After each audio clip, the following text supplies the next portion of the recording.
You are listening to KC Sports Network, proudly presented by Emprise Bank, your partner in possible. What's going on, Chiefs Kingdom? How about that? The Chiefs claim their third Super Bowl title in franchise history with the 38-35 win over the Eagles on Sunday night, a game full of legendary moments and storylines that we'll all be talking about for the rest of our lives. That's what sports all are about, right? And I hope everyone listening is as appreciative and mindful of how special this time is in Chiefs Kingdom as a Chiefs fan. Few fan bases out there can really understand what this consistent level of success looks like. You start throwing the word dynasty around. I know Patrick Mahomes was asked about it after the game and said, I'm not going to use that word, but 2 Super Bowls in 4 years, 3 appearances, and that they aren't done yet. The fact that this team is set up for continued success for so many reasons that we have all offseason to get into with what Brett Veach, Andy Reid, this entire personnel staff, coaching staff, the way this thing is set up is very, very special. And the fact that it's led by a 27-year-old quarterback whose career, yes, his career and the achievements that he's had in 5 years as a starting quarterback is already being discussed as being top 3, top 4 ever, and that he could be a first ballot Hall of Famer if he ended his career right now. This is just bonkers to think about. The hell of a journey that's already begun, and the plane is just reaching cruising altitude for how this special this is going to be. Appreciate everybody for hanging out for this episode of 10 Things presented by our friends at KC Strength and Conditioning. I'm BJ Kissel. And if you know someone who needs baseball or softball training, ages 8 to 18 in the Kansas City area, call my friend John Renzi at 913-638-8960. John and his staff have sent hundreds of players to college and to the pros. They know what they're doing. They'll treat you the right way. So again, if you need baseball or softball, next level conditioning, training, prep, whatever it is, call my friends at KC Strength and Conditioning and they will take care of you. All right, this show right here is about information, stats, records, nuggets, and just those fun little things to make you look smarter to your friends. It's been one of my favorite shows that we do throughout this season. First time we've done this, please let me know in the comment section on YouTube, or please leave us a review and let us know if you like this show, if you like this kind of content. It's kind of different in a podcast feel, but I know a lot of people just like to know the meat. They just like to know the info, and that's what this show is about. So let's get to the 10 things. Actually, it's 12. I don't know we've actually had 10 things in any of the shows titled 10 things. It's always 12, 15, whatever. So packaged it into 12. We kind of extrapolated some segments for like Travis Kelce, Patrick Mahomes. Just kind of put everything under one for them. But we've got 12 things actually in this episode to make you look smarter, your friend. Just fun little nuggets. Let's start here with number 1, and that is the Chiefs secure the franchise's third Lombardi trophy with that 38-35 win in Super Bowl 57. It's obviously second Super Bowl championship over the past 4 years, and the Chiefs have now become one of just 10 NFL teams with 3 or more Super Bowl championships. Again, the Chiefs are now just one of 10 teams in NFL history or in the NFL with 3 or more Super Bowl titles. Obviously, 2 of those coming over the last 4 years with Patrick Mahomes and Andy Reid and company. All right, moving on to number 2 with the 38-35 victory over the Eagles. Andy Reid now joins an exclusive fraternity of head coaches who have led their teams to multiple Super Bowl wins. Reid becomes the 14th coach to accomplish this feat and is one of just 2 who are still actively coaching in the NFL, along with, not a huge surprise, New England Patriots head coach Bill Belichick. Andy Reid's 2 Super Bowl championships are tied for the 5th most in NFL history, alongside guys like Tom Flores, Jimmy Johnson, George Seifert, Mike Shanahan, Tom Coughlin, Bill Parcells, Tom Landry, Don Shula, and Andy Reid. If Andy and company gets another one next year, Andy Reid would then tie Bill Walsh and Joe Gibbs, who each have 3 Super Bowl titles amongst themselves. So let's move along to number 3. Sorry, you can hear my dogs going crazy. They are the neighborhood watch. So I will try and calm down a little bit so the dogs will quit barking. Here's I'm recording this on Monday afternoon. All right, let's move on to number 3.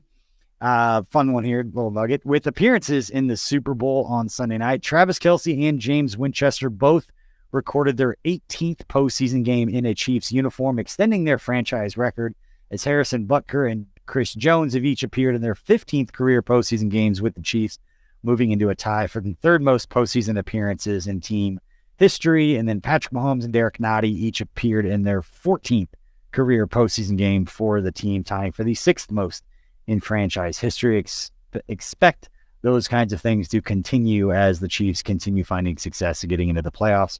All right, let's move on to the Patrick Mahomes section of this week's show, number 4 here. Patrick Mahomes completed 21 of 27 passes for 182 yards with 3 touchdowns and no interceptions. Good for a 131.8 passer rating. His performance earned him his 2nd career Pete Rozelle trophy as the Super Bowl's most valuable player.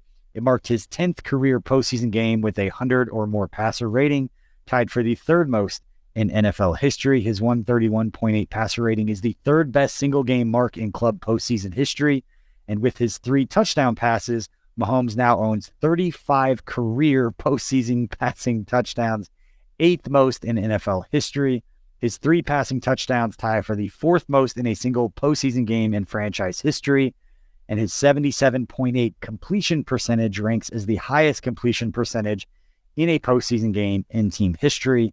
And it becomes the first quarterback since Kurt Warner to win the MVP, the Super Bowl, and the Super Bowl MVP in the same season. There's going to be an entire offseason of really digging into Patrick Mahomes in the first 5 years of his career as a starter and how bonkers it is, saying it off the top of the show, that if his career ended right now, he would still be a first ballot Hall of Famer, and he has not hit his 28th birthday yet. So we talk about contextualizing greatness and not taking any of this for granted. It's things like that.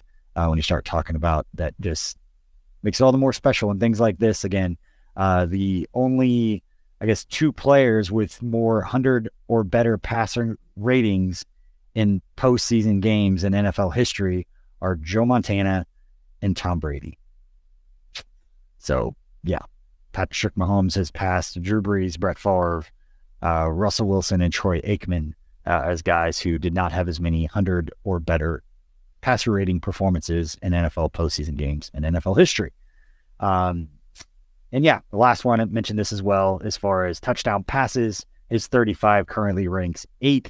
The guys ahead of him, Ben Roethlisberger has 36 career touchdown passes in the postseason, Drew Brees with 37, Peyton Manning with 40, Brett Favre with 44, and then Joe Montana and Aaron Rodgers both have 45 touchdown passes in the postseason, and then Tom Brady way up there with 88 career touchdowns. I mean, Tom Brady almost double the amount of second place, and Joe Montana and Aaron Rodgers for the most touchdown passes for a player in postseason history. So looking towards next year, 3 games in the postseason, averaging a couple of touchdowns on the low end, getting 6 touchdowns. They get back to the Super Bowl. That would put him at 41, which would be 5th place all time for the most touchdowns in NFL history. He could get to, there's a very real possibility, even if they have a struggle one of the next few years, that Patrick Mahomes is sitting in 2nd place with the most touchdown passes for a player in NFL postseason history, behind only Tom Brady, before he turns 30 years old. He would only need 11 touchdown passes over the next 3 years in the postseason for that to be the case. If he stays healthy, no reason to believe that that's not likely, if not kind of a given at this point. No, anything can happen, but let's be real here about what we're witnessing and what we've seen so far. All right, moving on to number 5. Patrick Mahomes and Travis Kelce combined for another score, with Mahomes finding Travis Kelce for an 18-yard touchdown to get the Chiefs on the board right off the top of that game, kind of a response to the Eagles going down and making it look kind of easy on their first drive. Big couple, I think it was a couple of 3rd down conversions, another big drag route to Devonta Smith where he got the big hit out of bounds from Justin Reed across the middle there. It was a big play for them early, but Chiefs went right down and scored.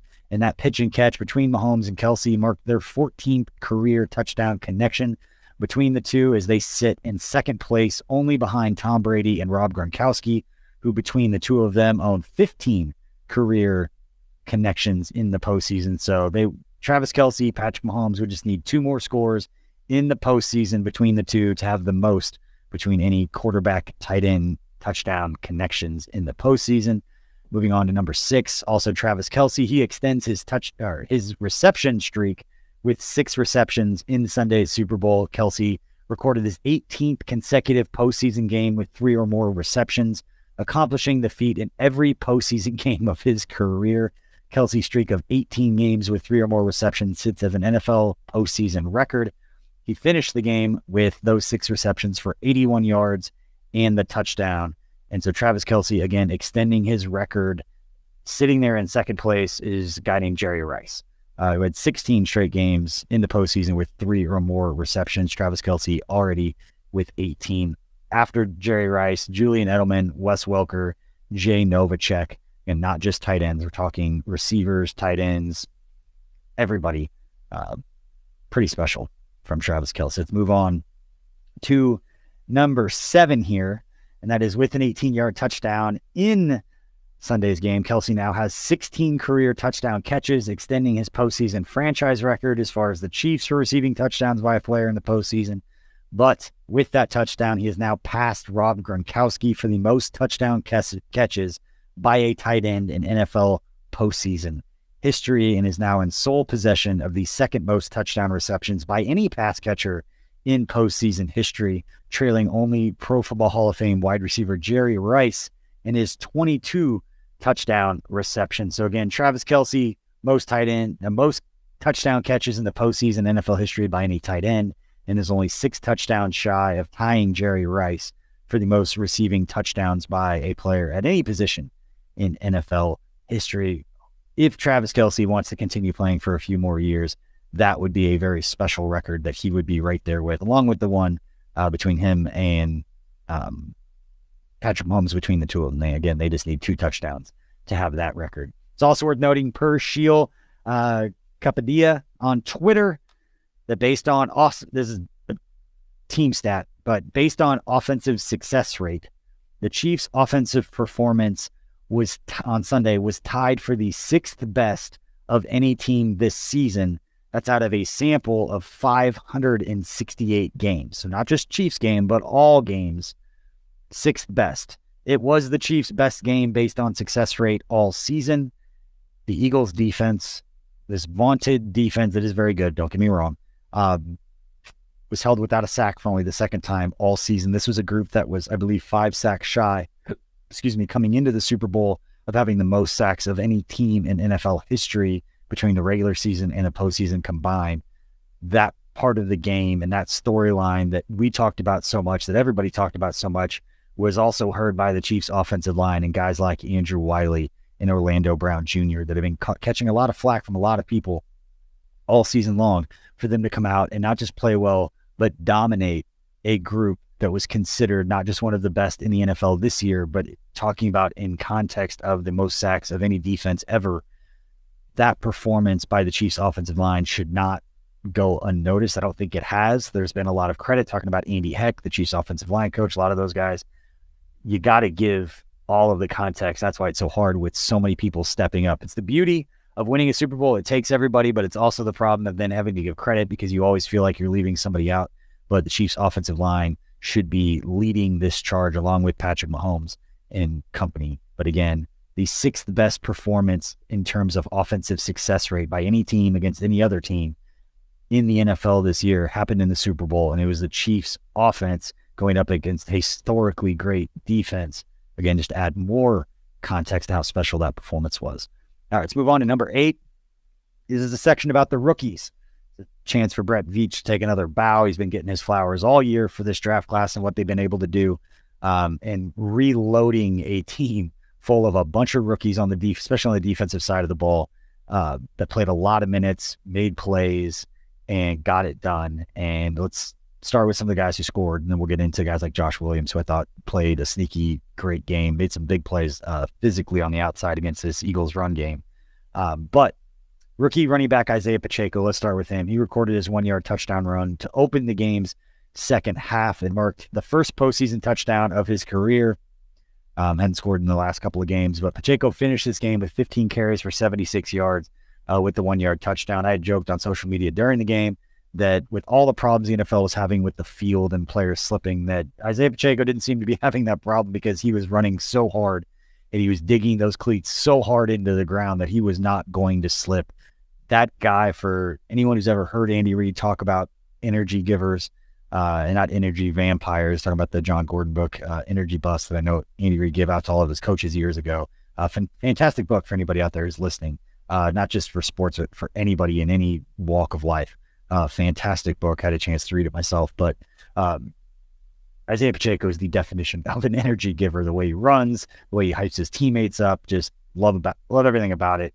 And I saw this on Twitter on Monday morning for our friend Eric Galco, the executive director of the East-West Shrine Bowl that we had just spent a week out in Vegas with a couple weeks ago. So we were out there for the AFC Championship game. It's also the East-West Shrine Bowl is the event that we interviewed Isaiah Pacheco at last January, and was one of the standout interviews that we all remembered. So the Chiefs took him in the 7th round. We were thrilled because we had an interview with him, but also that he was a guy that we remembered. Never forget, we asked him what his favorite play from college was, and he talked about a pass pro rep. It's a guy that put up big numbers, made a lot of plays in college, and asked him, what's your favorite play from college? He talked about a blitz pickup. That just kind of told us his mindset. But what Eric Galco tweeted out is that Isaiah Pacheco is the first rookie running back since 1988 to be drafted after the top 32 picks to have 75 or more yards and a touchdown in the Super Bowl. And again, Brett Veach and the Chiefs stole Isaiah Pacheco in the 7th round of the draft last year. And again, say that one more time. Isaiah Pacheco is the first rookie running back since 1988. What is that, 30-something years? 35 years to basically not be a first-round pick to have 75 yards and a touchdown in the Super Bowl. So not only was he not picked 33, he was picked in the 7th round and still achieved that special right there. And staying along the rookie, Sky Moore grabs the first touchdown of his career, made a hell of a time to do it as he got his 4-yard touchdown in the 4th quarter of the game. Again, that beautiful play design that afterwards they talked to Andy Reid told Peter King is called Corn Dog. That was the name of that play. Same one that Kadarius Tony had scored on before that, which he gave credit to Eric Bieniemy as being the one to kind of figure out in that man coverage look and scheme that the Eagles were doing inside the red zone that it was that play call was going to be perfect and the guy was going to be wide open. It didn't happen once, but it happened twice. Love that Eric Bieniemy was mentioned as one of the guys behind the scenes, of the guy behind the scene for that specific play that got it done, scored 2 touchdowns on it, including Sky Moore picking a great time for his first career touchdown, regular season or postseason. Leo Chanel, he was credited with a 1-yard sack of Jalen Hurts in this game, recording his first career postseason sack. And that Leo Chanel finished the game with 6 tackles, 4 of which were solo, including 1 tackle for loss to go along with the sack. And this combining all the linebackers here, but per Next Gen Stats, the Chiefs linebackers were obviously active in the Super Bowl with Willie Gay, Nick Bolton, and Leo Chanel each recording 5 defensive stops. Their 15 total defensive stops among the linebackers there is tied for the 4th most by a Chiefs linebacker unit in a game since 2016.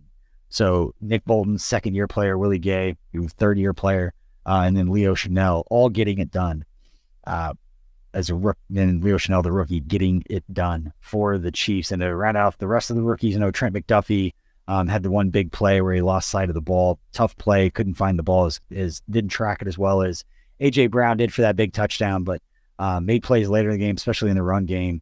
I thought Josh Williams, rookie cornerback, made some phenomenal plays physically out on the edge in run defense, especially early in the game. There were a couple of screens. I think one was to Devonta Smith where it felt like it could have been a really big play. But Josh Williams, physical, got off the block, made the tackle.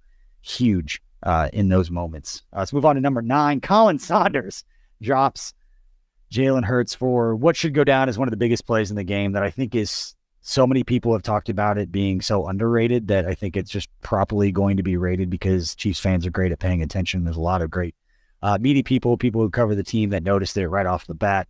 But when Colin Saunders got his first career postseason sack and now has 5.5 sacks in his career, and then with the game finished with 2 tackles, one of which was solo in this 1 sack. But Colin Saunders had his moment. He had his play in which you saw a 300-plus pound defensive lineman, defensive tackle, show his athleticism. We joke about Colin Saunders being the point guard in any basketball team. When you watch that play, and that play is on every highlight reel it should be, talking about this Super Bowl, the effort and the athleticism that Colin Saunders showed in that moment, that was a first down play in which ended up losing a yard, in which nobody was out there. Could have easily been a gain of 10, 15, 20 yards, if not more, had Colin Saunders not just displayed a level of athleticism that very few defensive tackles can have. But that was the drive where the Chiefs were down by 3. The Eagles were going to make it a 2-possession game, and they ended up having to settle for a field goal just a couple of plays after that play by Colin Saunders, which ended up being such a huge play in the game when you step back and look at how things kind of played out, where the Chiefs held them to a field goal. They were down 6, went down, got the touchdown, got the extra point, went back up. And then they go back and forth, and just, again, special performance in a moment from Colin Saunders that selfishly so happy for the dude as a player that some, not everybody, but some weren't sure that Colin Saunders was going to make this team going back to training camp. And we've got the receipts of, I know I said it, no other people on the network said it, that you can't replicate the kind of athleticism that he has by adding another young guy to stashing somebody on the practice squad and bringing it up. Colin Saunders has a unique skill set that you can't find at that position, and it was on display in the biggest of moments, and love that dude got that moment for himself and for the team. All right, let's move on to number 10. Another player that GM Brett Veach can just take a bow on is one of the most impactful, if not the most impactful, mid-season pickup in Chiefs, not only for Chiefs franchise history, but across the NFL. I'm sure there's guys like Odell Beckham from last year and some other guys who got picked up by teams who stepped up and made plays, but this is exactly why Kadarius Tony was brought into the Chiefs. Yes, he caught the 5-yard touchdown pass from Mahomes on that little corn dog play, that same one that just a couple quarters later that Sky Moore scored on the same play on the left side. But it not only was Kadarius Tony's first career postseason touchdown, but the bigger one was up by 1 point early in the fourth quarter. There's about 10.5 minutes left. Chiefs defense forced their one and only 3 and out of the game, up by 1 point at this time. And Kadarius Tony responded with the longest punt return in Super Bowl history, 65 yards, to set up the Chiefs' next touchdown, extending their lead to 8 points after the extra point. Now, I know Eagles went down, scored, got the 2-point conversion, tied it, and then Chiefs went down, kicked the field goal, and won the game. But Kadarius Tony's punt return is probably the biggest individual play of that entire game as far as just changing the momentum and changing what could have happened. Chiefs were in a good position there, but after that, it was like, okay, there's a very real possibility that this thing's either going into overtime or the Chiefs are going to win, and then they orchestrated a beautiful 4-minute drive to cap the game off. Just chef kiss, perfect execution all the way around. And again, for Brett Veach to trade a 3rd-round comp pick, which means it's going to be after the 100th pick. So you're basically looking at a high 4th rounder, because it's not just a normal 3rd-round pick. It's a comp pick at the end of it. And a 6th-round pick for a player that made one of the biggest plays in the Super Bowl, helped achieve a Super Bowl, and caught a touchdown. I think anybody that wasn't sure kind of downplayed what Kadarius Tony could do. He's always going to be injured, and what kind of impact can he make? The Giants had given up on him. Chiefs took him, and he made plays to help them win the Super Bowl. So again, Brett Veach, take a bow for that move right there. We talked about the rookies that were part of this draft class. The move for Kadarius Tony, just everything hit.